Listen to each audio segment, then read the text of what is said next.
Bonjour à tous et bienvenue pour ce second JT. Au sommaire de cette édition, un point de situation sur les dernières annonces gouvernementales en lien avec la crise sanitaire, de nouvelles initiatives de la municipalité pour soutenir le commerce local profondément impacté par la situation sanitaire, avec un grand jeu de Noël pour gagner plus de 5 000 € de cadeaux, une carte cadeau de 25 € offerte à tous les bouquins par la municipalité. L'adjoint au maire, Maëva Gautelier, viendra nous expliquer la marche à suivre pour l'obtenir. Puis la restauration du tableau de Saint-André à l'église qui a été démonté ce matin.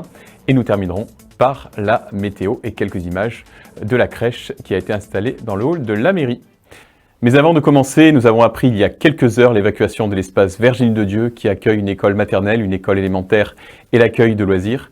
Il s'agirait d'une fuite de gaz qui aurait été détectée. Le maire a ordonné immédiatement l'évacuation des enfants et leur mise en sécurité. Monsieur le maire, que s'est-il passé précisément ? Bon, ce qui s'est passé, on a ressenti le gaz dans l'école. Donc, dès que je l'ai su, à peu près, on me l'a informé vers 11h05, 11h10. Et j'ai fait donc évacuer l'école et puis j'ai fait emmener les gamins à l'espace Guy-Drut qui est en face, au gymnase Guy-Drut qui est en face. Bon, je suis arrivé sur les lieux, il devait être 11h10, 11h15. Là, il y avait la maintenance qui était déjà là, l'entreprise de maintenance au niveau du gaz, et le bureau de contrôle qui était là aussi. Donc on a vu ça avec les agents municipaux qui étaient présents, et on s'est rendu compte que on a arrêté le gaz, évidemment, l'alimentation en gaz, c'était la première des choses à faire, ça a été fait, et qu'en fait, il y avait vraiment une fuite, puisque la pression baissait dans les autres tuyaux, qui n'étaient plus alimentés. Donc voilà. Alors par contre, je peux vous dire qu'à l'heure où je vous parle, donc il est 17h, à cette heure-là, vraisemblablement l'école va être fermée jusqu'à vendredi, on ne reprendra pas les classes jusqu'à vendredi, pour la bonne et simple raison, c'est que sous la chaudière, dans la chape, il y a un morceau de tuyau d'alimentation en gaz, qui est un gros morceau, qui est un beau tuyau, qui fuit. Donc il va falloir le refaire, soit shunter, créer un nouveau morceau de tuyau, si je puis m'exprimer ainsi, soit essayer de réparer ce tuyau, parce que c'est un coude lui-même qui fuit, voilà. Donc c'est les aléas, si je puis dire, que tout un chacun connaît quelquefois, et il faut faire intervenir.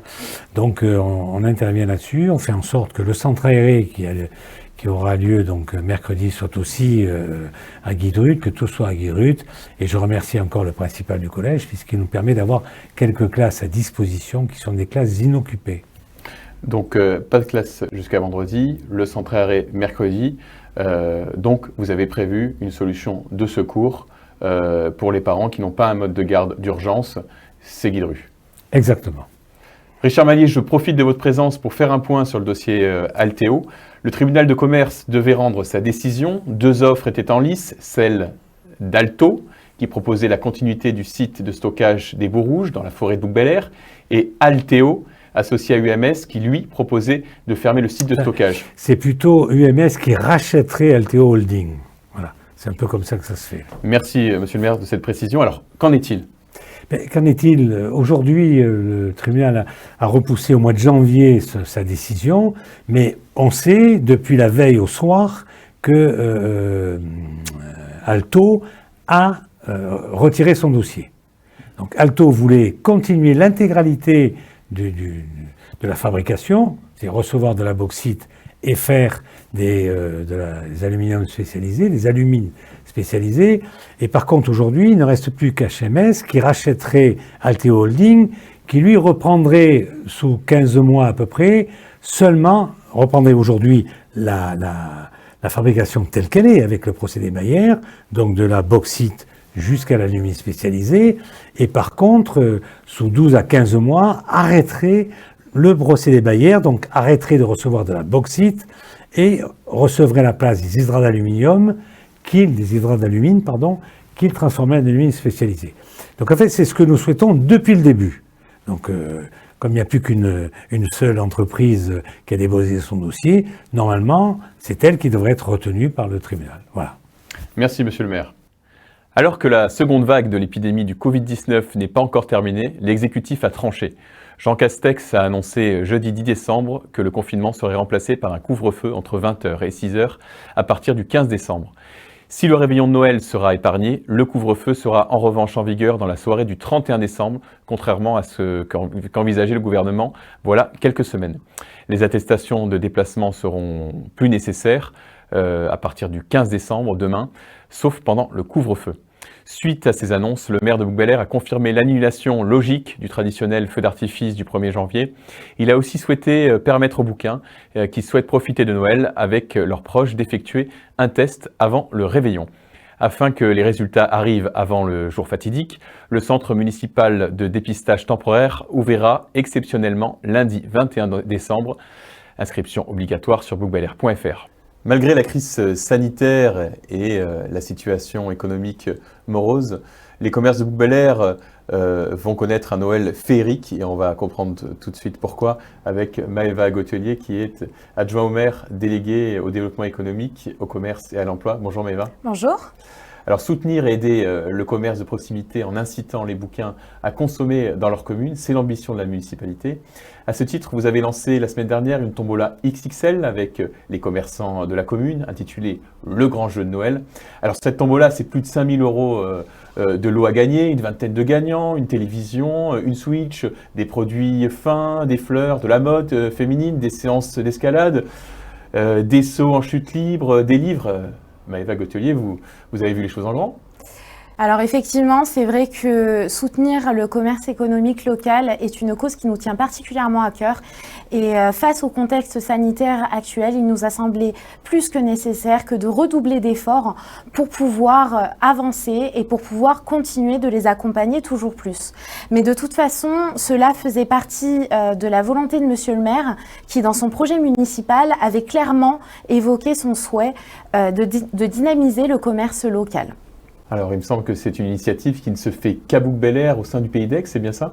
Effectivement, il me semble. Alors, on va découvrir ce grand jeu de Noël à travers ce reportage dans des magasins partenaires de l'opération. Et on se retrouve tout de suite après, car vous avez une très bonne nouvelle à annoncer aux Bouquins, je crois. Tout à fait. Allez, à tout de suite.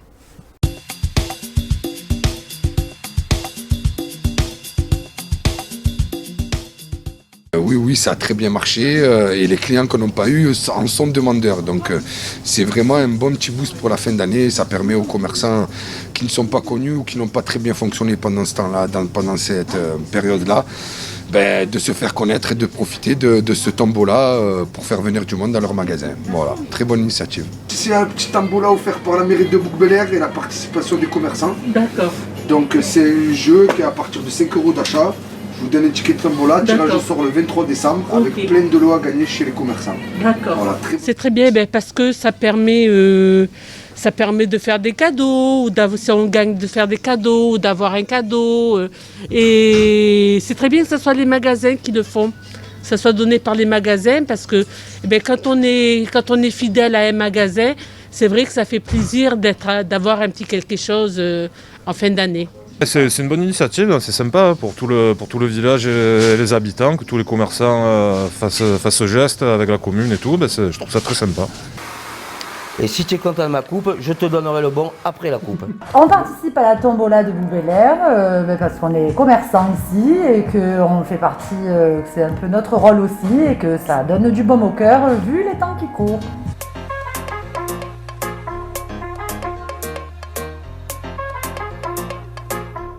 Voilà, après ce reportage, on en sait un petit peu plus sur l'opération Le Grand Jeu de Noël. Et comme promis, on se retrouve avec Maëva Gautelier, qui a une grande nouvelle à nous annoncer. La municipalité va offrir une carte cadeau d'une valeur de 25 € pour toutes les familles de Bouc-Bel-Air. Que nous vaut cette générosité ? Alors, en fait, la volonté municipale, c'était d'aider les commerçants, effectivement, mais aussi de relancer le pouvoir d'achat local des administrés. Et donc, du coup, il nous a semblé opportun de mettre en place cette action qui est la distribution d'une carte cadeau, donc recyclable, pour tous les foyers fiscaux de la commune, pour qu'ils puissent la consommer dans les commerces de la commune. Alors comment et quand pourra-t-on acquérir cette carte ? Nous envisageons de la distribuer pour le mois de mars, donc après les vacances scolaires, puisque il nous semble que ça sera le moment le plus approprié et que ça sera le moment où effectivement les grosses difficultés des entreprises se feront ressentir. Ok Maëva, donc rendez-vous en début d'année 2021 sur bookbelair.fr pour s'inscrire à l'opération et recevoir sa carte cadeau en mars 2021. Exactement. Merci Maëva. Merci à vous et puis merci aux commerçants qui accueillent, qui pour la plupart en tout cas accueillent très favorablement les initiatives qu'on prend. C'est vrai que sur la tombola, on a plus d'une 50aine de commerçants qui participent à l'opération et les bouquins sont ravis. Et c'est vrai que nous sommes convaincus que c'est tous ensemble que nous allons réussir à avancer et à sortir de cette crise économique qui est compliquée. Nous l'espérons tous. Nous l'espérons. Merci. Mercredi dernier, les drapeaux de la ville ont été mis en berne suite au décès de Valéry Giscard d'Estaing et un registre de condoléances a été dressé dans le hall de l'hôtel de ville. Et puis pour l'anecdote, je disais la semaine dernière qu'il serait amusant de retrouver la fameuse photo de l'époque de l'ancien président avec le futur maire Richard Mallier. C'est chose faite grâce à un spectateur de Book TV. On découvre cette rencontre qui date de 1982. L'ancien président était venu soutenir un petit groupe politique nouvellement constitué à Book-Belair pour les municipales de 1983. Ces élections remportées par le maire sortant, Antonin Gabelier, avaient permis à Richard Mallier d'entrer au conseil municipal dans l'opposition. Ce matin, le tableau de Saint-André, une œuvre majeure de l'église de Book-Belair, a été déposé par des restaurateurs pour une restauration qui devrait durer quelques mois. On le découvre tout de suite dans ce reportage.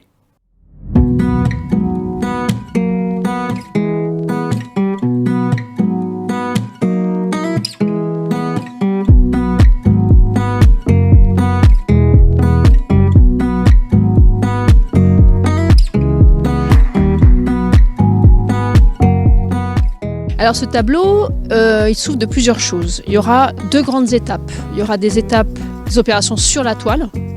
En l'occurrence, ici, il y a des déchirures et des trous. Donc il va falloir consolider ces déchirures en faisant des incrustations de toile. Bien évidemment, la toile sera aspirée parce qu'elle est très très sale. Le châssis sera changé puisqu'il est, il est trop précaire pour recevoir une nouvelle tension. Il y aura un décrassage pour retirer la couche de crasse superficielle. Dans un deuxième temps, il y aura le retrait du vernis qui s'est oxydé et devenu très sombre. La peinture se soulève. Donc on va refixer, c'est-à-dire recoller la peinture, la préparation au support. Une fois que cette peinture sera refixée, on va poser un mastic dans toutes les lacunes. Et sur ces mastiques viendra la réintégration colorée.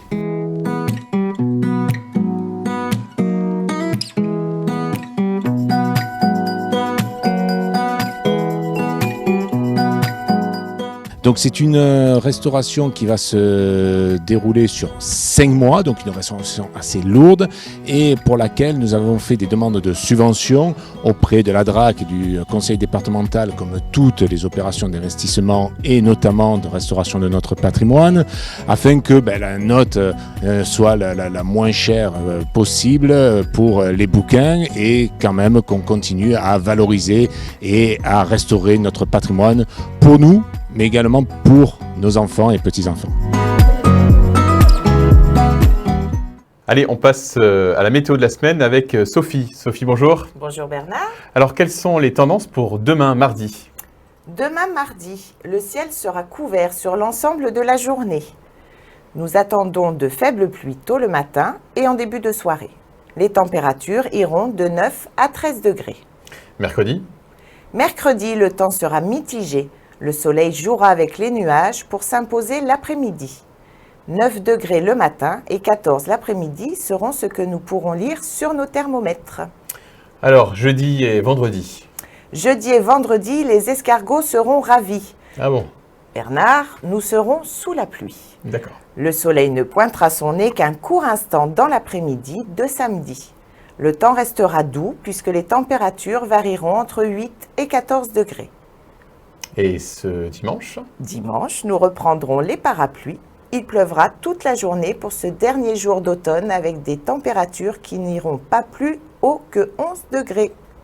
Merci Sophie, et on se retrouve lundi prochain pour la météo de la semaine de Noël. À lundi Bernard. À lundi. Et pour terminer, quelques images du hall de la mairie et de sa crèche qui vient d'être installée par Claudine Lachintre. On l'écoute. Dans un hall de mairie, il faut quand même une certaine hauteur, il faut un certain prestige pour faire une crèche.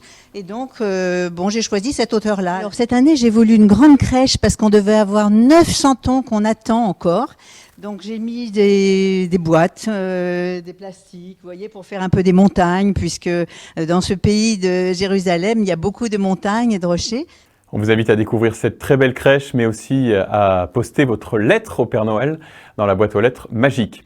Vous recevrez une réponse, c'est promis, du vieil homme à la barbe blanche. Book TV continue avec une émission consacrée à une initiative des enfants du Centre aéré que nous avons rencontré mercredi dernier. Nos jeunes ont réalisé des dessins à l'attention des personnes âgées des maisons de retraite de Bouc-Bel-Air qui n'ont pas boudé leur bonheur. Alors cette émission sera diffusée mercredi. Puis on se retrouvera vendredi avec l'émission J'aime mon petit commerce, à ne pas rater.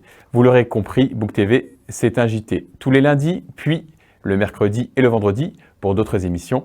Bonne semaine dans la Ville Nature.